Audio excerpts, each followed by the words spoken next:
کئی دفعہ وقت گزر جاتا ہے، لہجہ نہیں بھولتا، لہجہ یاد رہتا ہے۔ آپ تو 2 منٹ کے لیے غصے میں تھے نا، تو آپ نے کوئی بات کر دی کسی غریب کو، کسی شخص کو، آپ غصے میں تھے، آپ نے کہہ دیا، اس بیچارے نے سن لیا، لیکن وہ باتیں اسے سونے نہیں دیتی، بار بار یاد آتی۔ کوئی آپ کے ساتھ تلخ کلام کر دے نا، کبھی تلخ گفتگو کر دے، بندہ جب سامنے آتا ہے وہ باتیں یاد آ جاتی ہیں، تکلیف ہوتی ہے، اور وقت گزر جاتا ہے۔ لڑائیاں ہمیشہ چل نہیں سکتی۔ لڑائی کتنی دیر کی ہوتی ہے؟ 1 دن کی، 2 دن کی۔ قتل بھی ہوں تو اگر قاتل کو پھانسی بھی ہو جائے تو پھانسی کے بعد بالآخر لڑائی تو ختم ہو ہی گئی نا۔ لڑائی ہمیشہ چلتی، تلخی ہمیشہ چل سکتی نہیں۔ تلخی روٹین میں چلنے والا سکہ، کوئی سکے روٹین میں چلتے وقتی ہوتے، یہ جو غصے کا لب و لہجہ ہے، تلخی کا سکہ، یہ بھائی روٹین میں نہیں چلتا، اس نے ایک نہ ایک دن ختم ہو جانا ہے۔ روٹین میں پیار ہی چلتا ہے۔ حضرت جابر ابن عبداللہ کہتے ہیں حضور پہلے دن مدینہ منورہ آئے، میں زیارت کے لیے گیا تو میں نے مسکراتے دیکھا۔ 10 سال میں دیدار کرتا رہا، اور وصال سے چند دن پہلے بھی میں نے زیارت کی تو مدینے والے محبوب کو مسکراتے ہوئے ہی دیکھا ہے۔ یہ جو آپ کا لب و لہجہ ہے نا، اخلاق والا، حسن والا، مسکرانے والا، یہ لب و لہجہ نا ذرا لمبا چلتا ہے، یہ روٹین ہے، یہ روز چلے گا۔ یہ سکہ وہ ہے جو رائج الوقت رہتا ہے، یہ کبھی بھی ختم ہونے والا یہ خزانہ ہے۔ تو یہ جو آپ کا تلخ لب و لہجہ ہے، یہ روٹین نہیں۔ عارف رومی رحمۃ اللہ علیہ فرماتے ہیں کہ وہ مثال دینے کے لیے بات سمجھاتے ہیں، فرماتے ہیں ایک شخص جنگل میں لکڑیاں کاٹنے جایا کرتا تھا تو شیر سے دوستی ہو گئی، یعنی ڈائریکٹ بادشاہ سے دوستی ہو گئی، اور بادشاہ بھی وہ جو جنگل کا بادشاہ ہے، جنگل کے بادشاہ سے دوستی ہو گئی۔ اب وہ لکڑہارا غریب آدمی تھا، لکڑیاں تو کاٹنی ہوتی تھی، تو وہ جنگل کا بادشاہ اعلان کر دیتا جانوروں کو کہ میرا دوست آیا، ایک تو کوئی تنگ نہ کرے، اور دوسرا یہ کہ سب لوگ مل کے اس کے ساتھ تعاون کرے۔ کبھی کوئی جانور لکڑیاں اکٹھی کراتا، کبھی کوئی اپنی پشت پہ گدھا، بیل، گھوڑا، خچر رکھ کے وہ لکڑیاں باہر چھوڑنے آتا۔ تو اب اس کی بڑی دھوم مچ گئی جنگل کے اندر، لکڑہارا مزدور تھا، وہ بادشاہ سے دوستی کر کے بادشاہ ہی بن گیا۔ وہ گھر آ کے نا بیوی کو اکثر بتاتا کہ میرا ایک دوست ہے، میں جاتا ہوں تو ساری پہلے ہی مخلوق کھڑی ہوتی ہے میرے استقبال کے لیے۔ دوستی جو بڑے سے ہو گئی ہے۔ بنا ہے شاہ کا مصاحب تو پھر یہ ہے اتراتا، وگرنہ شہر میں غالب کی آبرو کیا ہے۔ ہم نے تو پوچھتا ہی کوئی نہیں، یہ تو بنا ہے شاہ کا مصاحب تو پھر یہ ہے اتراتا، وگرنہ شہر میں غالب کی آبرو کیا ہے۔ تو وہ لوگوں کو بتاتا، بیوی کو بھی بتاتا دوست ہے، تو بیوی کہنے لگی اتنے تو تعریفیں کرتا، یہ نہیں بتایا کہ وہ جنگل کا شیر ہے، پر میرا دوست بتا دیا۔ بیوی کہنے لگ گئی کہ تو اتنا جو اس کا ذکر کرتا ہے تو کسی دن بلا نا، بلا کسی دن تاکہ اس کی دعوت کریں۔ اب اس نے پھر نہ اس کو پردے میں رکھا، کیا کہتے ہیں آج کل، سرپرائز دینا ہے، مگر سرپرائز دینا ہے جی، پردے میں رکھا کہ وہ شیر ہے۔ تو وہ بلا لیا گھر۔ اب اس کے لیے کچا گوشت، ظاہر ہے شیر نے کچا گوشت دکھانا تھا۔ وہ کہنے لگی پکانا کس طرح کا ہے؟ وہ کہنے لگا جب وہ آئے گا پھر بتاؤں گا۔ اب وہ کچا گوشت 2-3 بکرے ذبح کر کے ڈال دیے، وہ آ گیا شیر۔ عارف رومی کہتے ہیں جب وہ آیا نا تو اس کی بیوی نے دیکھا تو اس نے ایک سخت جملہ کہہ دیا، کہنے لگی اوہو میں سمجھی تھی پتہ نہیں کون ہے، اس طرح کے درندے تیرے یار ہیں، کتے بلے دوست بنائے ہوئے ہیں، یہ کیا بات ہوئی؟ خیر وہ شیر نے سن لیا، گوشت کھایا، وہ چلا گیا۔ اگلے دن لکڑہارا لکڑیاں کاٹنے گیا تو شیر نے ملاقات کرتے ہی لکڑہارے سے کہا کہ یہ نا کلاڑی اٹھا اور میری پشت پہ نا ایک زخم کر دے۔ اس نے کہا نہیں میں یہ کام نہیں کرتا، تو میرا دوست ہے۔ اس نے کہا سن بھائی میں نے پیار سے کہا ہے تو مان جا، ورنہ میں ہوں شیر، میں نے تجھ سے منوا ہی لینا ہے، میں کوئی تکلیف دوں گا مناسب نہیں، تو کر۔ اس نے کلاڑی اٹھائی اور اس کی پشت پہ ایک زور سے زخم لگا دیا، خون بہنے لگا۔ اس نے کہا تو نے آج کے بعد آنا ہے, لکڑیاں کاٹنی ہے, تجھے کوئی کچھ نہیں کہے گا, بس یہ ایک حکمت تھی جو میں نے کیا ہے. قصہ مختصر, وہ آتا رہا, لکڑیاں ملتی رہیں, خدمت بھی ہوتی رہی, 6-8 ماہ گزر گئے. ایک دن شیر اس سے کہنے لگا یہ میرے ذرا بال اٹھا کے دیکھ, وہ جو تو نے زخم لگایا تھا وہ کہاں پہ ہے. اس نے وہ بال اٹھا کے دیکھا تو زخم ملا ہی نہیں, کئی جگہ پہ ٹٹولا کا, یار یہاں تھا یہاں تھا یہاں تھا. شیر نے پھر کیا کمال ہی جملہ کہا, اس نے کہا کہ وہ جو کلاڑی کا زخم تو نے لگایا تھا نا وہ مکمل ہو گیا, لیکن تیری بیوی کا جو لہجہ تھا اور اس کی جو تلخی تھی وہ آج تک میرے ذہن میں موجود ہے, وہ ابھی بھی مجھے تکلیف دیتی ہے. بات سوچتا ہوں مجھے اس نے درندہ کہا, اس نے میرے بارے میں اتنے کچے اور کمزور اور سخت جملے کہے, تو وہ بات مجھے بھولتی, وہ آج بھی میرے ذہن میں اسی طرح گونجتی ہے. تلخ جملے جو اس نے کہے اور خوفناک جو انداز اس نے اختیار کیا, وہ بات مجھے کبھی بھی بھولتی. تو آپ کے لفظ لوگوں کو بھول جاتے ہیں پر لہجہ یاد رہتا ہے اگر ہم اپنے لہجے پر تھوڑی توجہ ہی کر لیں. کچھ لوگ کہتے ہیں جی میرا جی روٹین ہی یہ ہے بات کرنے کی, تو یہ یاد رکھنا کسی وقت ایسا بھی ہوتا ہے کہ شیر کو سوا شیر مل جاتا ہے. پھر ایسا نہ ہو کہ آپ کی تلخی کی جواب میں کوئی اس طرح کی تلخی ہو کہ پھر آپ اس کو کبھی بھلا نہ سکیں. ہمارے ہاں نا یہ دور تیزیاں دکھانے کا دور ہے, کچھ لوگ ضرورت سے زیادہ تیزی دکھانے کی کوشش کرتے ہیں. ان بیچاروں کا کبھی کبھی اتنا سخت نقصان ہوتا ہے کہ ان کو ان سے بھی کئی گنا تیز بندہ مل جاتا ہے. وہ کسی ایسی جگہ جا کے بیچارے الجھ جاتے ہیں جہاں سے واپسی کا راستہ نظر نہیں آتا. اس لیے نبی پاک صلی اللہ تعالی علیہ وسلم نے فرمایا کہ حسن اخلاق والا آدمی اپنے اخلاق کی بنیاد پر نفلی روزہ رکھنے والوں اور رات کو قیام کرنے والوں سے زیادہ فضیلت حاصل کر لیتا ہے. اس لیے کہ اس کا اخلاق, اس کا لب و لہجہ, اس کا انداز, اس کی گفتگو, وہ جو گفتگو اس کی ہوتی ہے وہ اتنی میٹھی ہوتی ہے کہ لوگوں کے دل نہیں ٹوٹتے, بلکہ بعض اوقات اس کی گفتگو کی وجہ سے جو غم زدہ آدمی ہوتا ہے اسے سکون مل جاتا ہے, اسے تسلی. دیکھیں انسان نے انسان رہنا ہے, اس نے نہ فرشتہ بننا ہے معاذ اللہ, نہ اس نے خدا بننا ہے, اس نے انسان رہنا ہے. لیکن وہ کچھ بھی نہیں کسی کا سنوار سکتا, صرف اتنا ہے کہ اگر آنے والے کی وہ صرف اشک شوئی کر دے, بات توجہ سے سن لے اور جاتے وقت 2 جملے تسلی کے بول دے, اور اس کے جو بول ہوں وہ ذرا میٹھے ہوں, میٹھے کھ سواد نہیں مشری اندر, اساں کھنڈا می چکھ ڈٹھیاں پڑے نہ ساریاں شیواں نالوں گلاں سجن دیاں مٹھیاں. اگر انداز تھوڑا سا شستہ ہو, انداز تھوڑا سا ٹھیک ہو, لب و لہجہ تھوڑا سا ٹھیک ہو. اب ہمارے جو جدید اسکالر آئے ہیں وہ کہتے ہیں باڈی لینگویج. باڈی لینگویج کیا ہے؟ نہیں آپ نے کچھ بھی نہیں کہا, لیکن کسی بندے کی طرف دیکھ کے نا آپ تنزن ہنسے ہیں, صرف تکلیف ہوتی ہے کہ نہیں؟ تو آپ نے بات تو کی کوئی نہیں.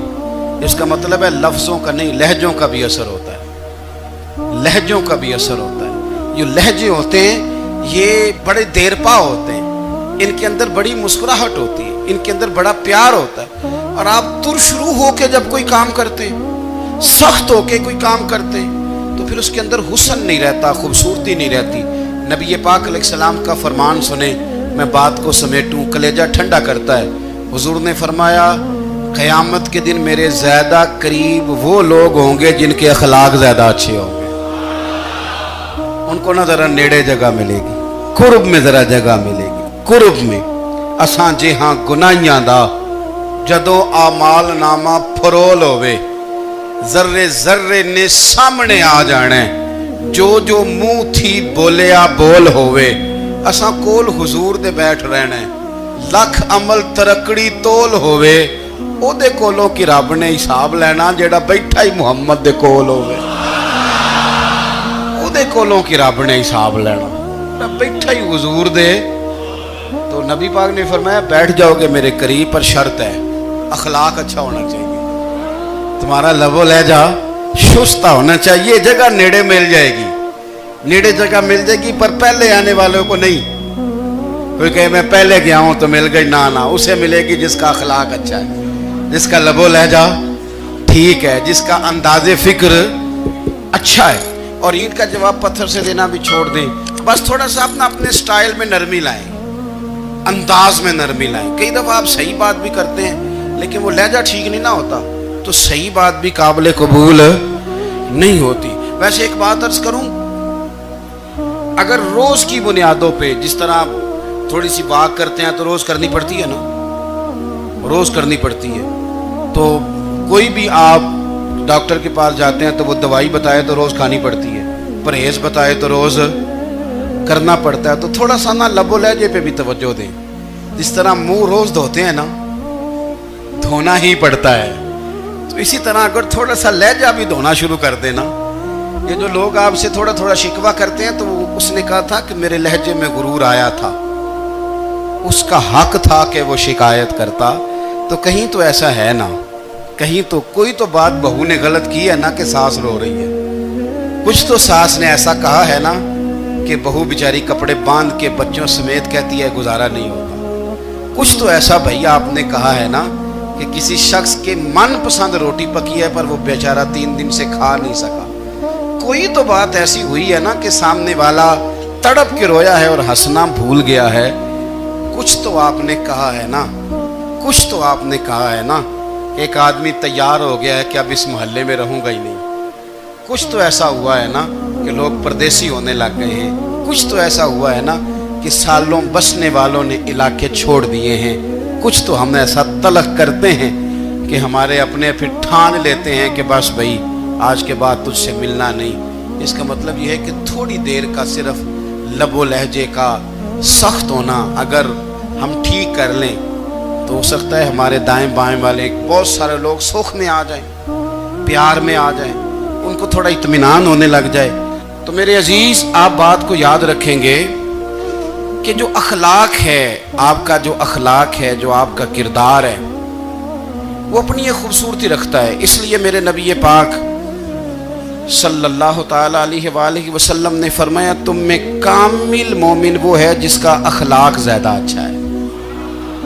جو کہانیاں زیادہ سناتا ہے وہ نہیں، جو اپنی خدمات زیادہ بتاتا ہے وہ نہیں، جو باقی سب کی نفی کر کے کہتا ہے کہ دنیا میں کوئی بندہ ٹھیک نہیں صرف میں ٹھیک ہوں، وہ والا بندہ نہیں. بلکہ فرمایا جس بندے کا اخلاق زیادہ اچھا ہے. اخلاق دیکھیں، یہ جو آپ کا لہجہ ہوتا ہے نا یہ بہت زیادہ اثرات مرتب کرتا ہے آپ کے گھر پہ بھی باہر بھی. آپ اگر اپنی گفتگو میں باڈی لینگویج کو تھوڑا سا اچھا رکھیں. کچھ لوگ ایسے ہوتے ہیں جو بات بڑی صحیح کرتے ہیں پر کچھ زیادہ ہی باتیں کرتے ہیں. تو وہ زیادہ باتیں کرنے کی وجہ سے ان کی جو صحیح باتیں ہوتی ہیں ان کا بھی وزن خراب ہو جاتا ہے، کیونکہ وہ زیادہ باتیں کرتے ہیں، ہر وقت بولتے ہیں، ہر وقت بات کرتے ہیں. تو جب وہ ٹھیک بات بھی کر رہے ہوں تب بھی ان کی بات کا لوگ اثر قبول نہیں کرتے. لیکن اگر ان کا لہجہ باوقار ہو، بات وہ تھوڑی کریں پر جتنی کریں ذرا سونی کر کے کریں، گفتگو میں خود بخود اثر پیدا ہو جائے گا، بات اچھی لگے گی. اخلاقی رویے اگر لوگوں کے زیادہ اچھے ہو جائیں، ایک تو مسکرانے کا بل کوئی نہیں آتا، اس کے پیسے کوئی نہیں لگتے، اور یہ بھی شکر ہے ابھی تک اس پر ٹیکس بھی کوئی نہیں، یہ بھی مقام تشکر ہے. تو اگر آپ بات کریں اور اس میں تھوڑی سی مٹھاس پیدا کر لیں، آپ تھوڑی سی بات میں نا مٹھاس. میرے ایک کلاس فیلو ہیں تو وہ تقریر کر رہے تھے اور میں سن رہا تھا، تو مجھے بعد میں کہنے لگے آپ تبصرہ کریں میں نے کیسی تقریر کی ہے. یہ ہوتا ہے نا جی، بعض اوقات دوست بیٹھتے ہیں بے تکلف تو کئی دفعہ کچھ باتیں ایسی ایک دوسرے کے ساتھ کرتے ہیں. تو مجھے کہنے لگے آپ بتائیں کہ میں بات کر رہا تھا تو کیسی تھی. تو میں نے کہا جب آپ بات کر رہے تھے تو میں ڈر رہا تھا، مجھے لگ رہا تھا کہیں آپ لڑ نہ پڑیں.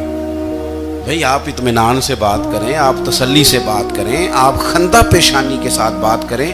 میرے نبی پاک صلی اللہ تعالی علیہ وسلم نے فرمایا، مسلم شریف کی حدیث ہے، حضور فرماتے ہیں نیکی کو کبھی چھوٹا نہیں سمجھنا، نیکی کو حقیر نہیں سمجھنا. کچھ نہ ہو سکے تو اپنے بھائی سے مسکرا کے بات ہی کر لیا کرو. بات کرو تو تمہارے لہجے میں ترش روئی نہ ہو.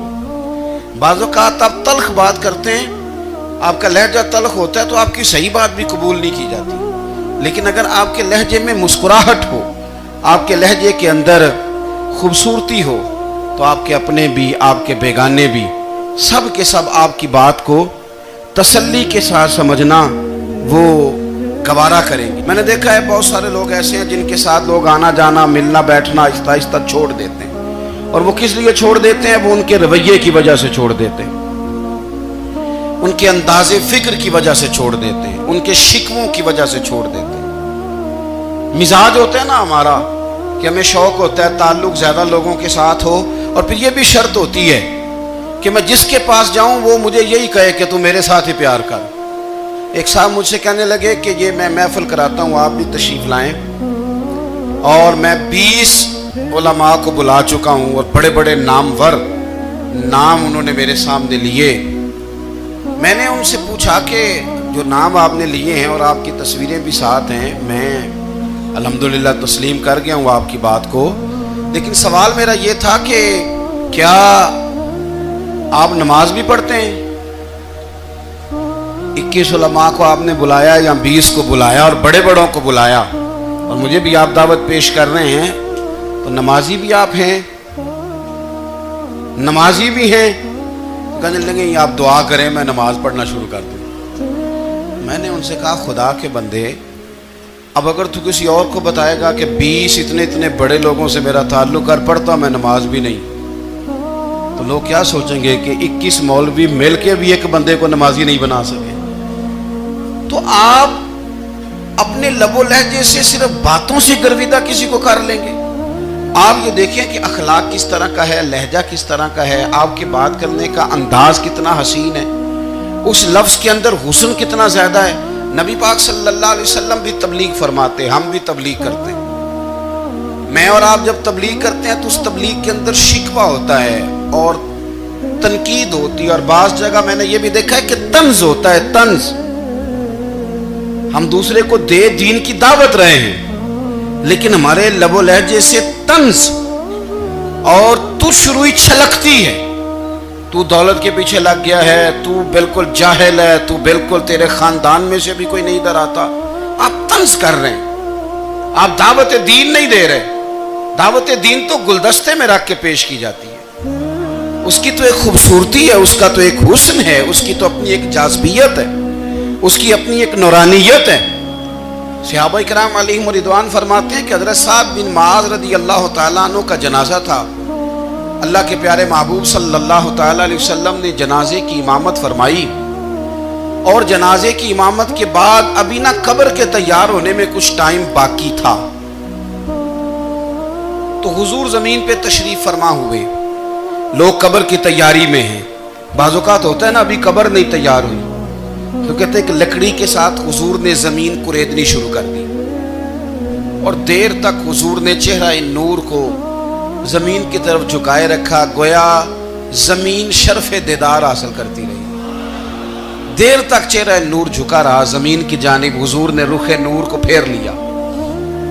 صحابہ کہتے ہیں کہ ہم نہ بڑے، جب حضور ہمارے قریب ہوتے تھے تو ہمارا خیال ہوتا تھا کہ رحمت کی برکھا ہے، اپنے اپنے حصے کا کرم اڈیل لے اپنے اوپر۔ فرماتے ہیں منتظر تھے کہ حضور کب ہماری طرف رخ انور پھیریں اور ہم کریم سے کوئی بات سن سکیں۔ ارشاد فرماتے ہیں کہ ہم بڑے شدید منتظر تھے، دیر کے بعد نبی پاک علیہ الصلوۃ والسلام نے چہرہ انور اٹھایا، دیر کے بعد چہرہ انور اٹھایا۔ یہ دیکھیں تبلیغ ہو رہی ہے، اور جب حضور نے چہرہ انور اٹھایا تو آنکھوں میں آنسو تھے، رو رہے تھے، اور 3 دفعہ حضور نے فرمایا، کیونکہ قبر تیار ہو رہی تھی، 3 دفعہ نبی کریم نے فرمایا لوگو قبر آخرت کی منزلوں میں سے پہلی منزل ہے، اس کی تیاری کر لو، اس کی تیاری کر لو، اس کی تیاری کر لو۔ 3 دفعہ حضور نے یہ جملے دہرائے۔ کیوں؟ ایک میں تبلیغ کرتا ہوں پر اس میں نہ درد ہے، نہ رونا ہے، نہ وہ لب و لہجہ ہے۔ ایک حضور دعوت دے رہے ہیں قبر کی تیاری کی، لیکن اس میں آنسو ہے، اس میں خاص رغبت ہے غلاموں کے لیے۔ تو اپنی زندگی کے اندر جو ہمارا انداز تکلم ہے، ہمارا انداز گفتگو ہے، میں کہا کرتا ہوں کہ ہم نا دین کے لیے جب کلام کر رہے ہوتے ہیں تو شدت ہوتی ہے ہمارے جملوں کے اندر. بعض مقامات شدت کے ہوتے ہیں. آپ جہاد کی بات کر رہے ہیں, ناموس رسالت کی بات کر رہے ہیں, تو کسی جگہ آپ کے لب و لہجے کے اندر شدت کا ہو جانا برا نہیں ہے, بلکہ وہ اچھا ہے. لیکن میرے عزیز, ہر وقت ہی کچھ لوگ تلخ ہیں. انہیں کسی وقت بھی آپ ان سے ملاقات کر لیں, وہ لوگ آپ کو پریشان ہی نظر آئیں گے. حضرت سیدنا عبداللہ ابن عمر رضی اللہ تعالیٰ عنہ روایت کرتے ہیں کہ نبی پاک صلی اللہ تعالیٰ علیہ وآلہ وسلم نے ارشاد فرمایا کہ جنت میں ایسے بھی کمرے ہوں گے, جنت میں کچھ ایسے کمرے, کچھ ایسے مکانات بھی ہوں گے کہ باہر کھڑے ہوں گے تو اندر نظر آئے گا, اور اندر کھڑے ہوں گے تو باہر نظر آئے گا. یعنی ایک تو تم آئینے لگاتے ہو نا, وہ دیواریں اتنی شفاف ہوں گی کہ اندر باہر سے ان کا حسن دکھائی دے گا. حضرت سیدنا مالک اشعری رضی اللہ تعالیٰ عنہ بیٹھے تھے, کہتے ہیں میں نے فوراً عرض کی حضور وہ ملیں گے کس کو؟ وہ جو اتنے حسین گھر ہوں گے کہ دیواریں ہی شیشے کی محسوس ہوں گی, اندر باہر سے حسن کے جلوے دکھائی دیں گے, حضور وہ ملیں گے کسے؟ تو اللہ کے پیارے محبوب علیہ السلام نے فرمایا وہ اس کو ملیں گے جو گفتگو اچھی کرے گا, جو گفتگو اچھی کرے گا, لب و لہجہ اخلاق والا ہوگا, گفتگو اچھی کرے گا, لوگوں کو کھانا کھلائے گا, اور جب لوگ سو رہے ہوں گے تو وہ اٹھ کے اپنے رب کی عبادت کرے گا. اس شخص کو وہ مکانات ملیں گے جن کی دیواریں آئینے کی مانند ہوں گی, جن کا حسن تازہ ہوگا, جن کو اللہ تبارک و تعالیٰ نے اپنے فضل سے مزین کیا ہوگا, سنوارا ہوگا. اپنے لہجوں پر, اپنے اٹھنے بیٹھنے پر, میل ملاپ پر تھوڑی توجہ دیں, تھوڑا سا خیال کریں. اللہ کے حضور دعا ہے مالک کریم سمجھنے کی توفیق عطا فرمائے.